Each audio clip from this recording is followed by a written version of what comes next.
ನಮಸ್ತೆ. ನಾನು ಈ ವಿಡಿಯೋದಲ್ಲಿ ತೋರಿಸ್ತಿರೋದು ರಸಮ್ ರೈಸ್, ಒಂದು ಚಳಿಗಾಲಕ್ಕೆ ಸೂಕ್ತವಾದ ರೈಸ್ ರೆಸಿಪಿ ಅಂತಲೇ ಹೇಳ್ಬೋದು.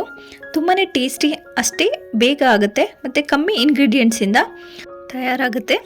ಇದನ್ನು ಬ್ರೇಕ್ಫಾಸ್ಟ್ಗೆ, ಲಂಚ್ಗೆ, ಡಿನ್ನರ್ಗೆ ಯಾವುದಕ್ಕೆ ಬೇಕಾದರೂ ಮಾಡ್ಬೋದಾಗಿದೆ. ಬನ್ನಿ ಹೇಗೆ ಮಾಡೋದು ನೋಡ್ಕೊಳ್ಳೋಣ. ಮೊದಲಿಗೆ 1 ಕಪ್ಪಷ್ಟು ಅಕ್ಕಿ ಹಾಕಿದ್ದೀನಿ. ಹಾಗೆ ಅರ್ಧ ಕಪ್ ತೊಗರಿಬೇಳೆ, ಅರ್ಧ ಕಪ್ ಹೆಸರುಬೇಳೆ. ನೀವು ಬರೀ ತೊಗರಿಬೇಳೆಲೇ ಕೂಡ ಮಾಡ್ಕೋಬೋದು. ಹಾಕಿ ನೀಟಾಗಿ ತೊಳೆದು ಒಂದು 20 ನಿಮಿಷ ನೆನೆಸಿಡಿ. ನೆಕ್ಸ್ಟು ಸ್ವಲ್ಪ ಬೆಳ್ಳುಳ್ಳಿ, 1 ಸ್ಪೂನಷ್ಟು ಜೀರಿಗೆ, 1 ಸ್ಪೂನಷ್ಟು ಮೆಣಸುಕಾಳನ್ನು ನೀಟಾಗಿ ಜಜ್ಕೊಳ್ಳಿ. ಇದು ತುಂಬಾ ಚೆನ್ನಾಗಿ ಟೇಸ್ಟ್ ಕೊಡುತ್ತೆ. ನೋಡಿ, ಈ ಥರ ರೆಡಿ ಆಗಬೇಕು.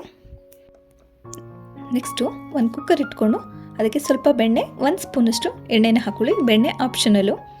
ನೆಕ್ಸ್ಟ್ ಅದಕ್ಕೆ 1 ಸ್ಪೂನಷ್ಟು ಜೀರಿಗೆ, ಕರಿಬೇವು, 2 ಹಸಿಮೆಣಸಿನ್ಕಾಯಿ, 3 ಒಣಮೆಣಸಿನ್ಕಾಯಿ. ಇದು ಖಾರಕ್ಕೆ ಎಷ್ಟು ಬೇಕು ಅದಕ್ಕೆ ತಕ್ಕ ಹಾಗೆ ಹಾಕ್ಕೊಳ್ಳಿ. ಇದು ಟೇಸ್ಟ್ ಚೆನ್ನಾಗಿರುತ್ತೆ ಅಂತ ಹಾಕೋದು. ನೆಕ್ಸ್ಟು ಜಜ್ಜಿಟ್ಕೊಂಡಿದ್ವಲ್ಲ ಬೆಳ್ಳುಳ್ಳಿ, ಜೀರಿಗೆ, ಮೆಣಸು, ಅದನ್ನು ಹಾಕಿ ನೀಟಾಗಿ ಫ್ರೈ ಮಾಡ್ಕೊಳ್ಳಿ. 1 ಈರುಳ್ಳಿನ ಹಾಕಿ ಫ್ರೈ ಮಾಡಿ. ಈರುಳ್ಳಿ ಸ್ವಲ್ಪ ಫ್ರೈ ಮಾಡಿ ಆದಮೇಲೆ ಅದಕ್ಕೆ 3 ಟೊಮೊಟೊನ ಹಾಕಿ ಸ್ವಲ್ಪ ಫ್ರೈ ಮಾಡ್ಕೊಳ್ಳಿ. ಟೊಮೊಟೊ 3ರಿಂದ 4 ಹಾಕ್ಬೋದು ಅಥವಾ ಕಮ್ಮಿನೂ ಹಾಕ್ಬೋದು. ನೆಕ್ಸ್ಟು ಸ್ವಲ್ಪ ಪೆಪ್ಪರ್ ಪೌಡರು 1 ಸ್ಪೂನಷ್ಟು. ಈಗ ಆಲ್ರೆಡಿ ಹಸಿಮೆಣಸಿನ್ಕಾಯಿ ಎಲ್ಲ ಹಾಕಿದ್ದೀವಲ್ಲ, ಖಾರ ಇರುತ್ತೆ, ಸ್ವಲ್ಪ ನೋಡ್ಕೊಂಡು ಹಾಕ್ಕೊಳ್ಳಿ. ನೆಕ್ಸ್ಟು 1 ಸ್ಪೂನಷ್ಟು ಅರಿಶಿಣ ಪುಡಿ, 1 ಸ್ಪೂನಷ್ಟು ರಸಮ್ ಪೌಡರು, ಅದನ್ನು ಹಾಕಿ ನೀಟಾಗಿ ಫ್ರೈ ಮಾಡಿ. ಸ್ವಲ್ಪ ಇಂಗು ಹಾಕಿ ಎಲ್ಲ ಫ್ರೈ ಮಾಡಿ ಆದಮೇಲೆ ನಾವು ಬೇಳೆ ಮತ್ತು ಅಕ್ಕಿನ ನೆನೆಸಿಟ್ಕೊಂಡಿದ್ದೀವಲ್ಲ, ಅದನ್ನು ಹಾಕ್ಕೊಳ್ಳಿ. ಹಾಗೆ ನೀರು ಎಷ್ಟು ಬೇಕು ಅಷ್ಟನ್ನು ಅಡ್ಜಸ್ಟ್ ಮಾಡ್ಕೊಳ್ಳಿ. ಇದಕ್ಕೆ ಉಪ್ಪು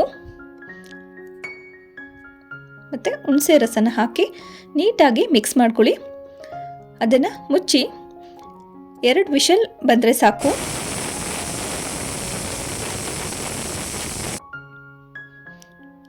ನೋಡಿ, ಚಳಿಗಾಲಕ್ಕೆ ಸೂಕ್ತವಾದ ಬಿಸಿ ಬಿಸಿ ರಸಮ್ ರೈಸ್ ರೆಡಿಯಾಗಿದೆ.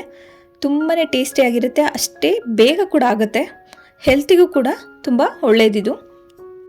ಒಂದ್ಸಲ ಟ್ರೈ ಮಾಡಿ. ನಿಮಗೆ ಈ ವಿಡಿಯೋ ಇಷ್ಟ ಆಗಿದ್ದರೆ ಪ್ಲೀಸ್ ವಿಡಿಯೋಗೆ ಒಂದು ಲೈಕ್ ಕೊಡಿ. ಹಾಗೆ ಚಾನಲ್ನ ಸಬ್ಸ್ಕ್ರೈಬ್ ಮಾಡಿ. Thank you.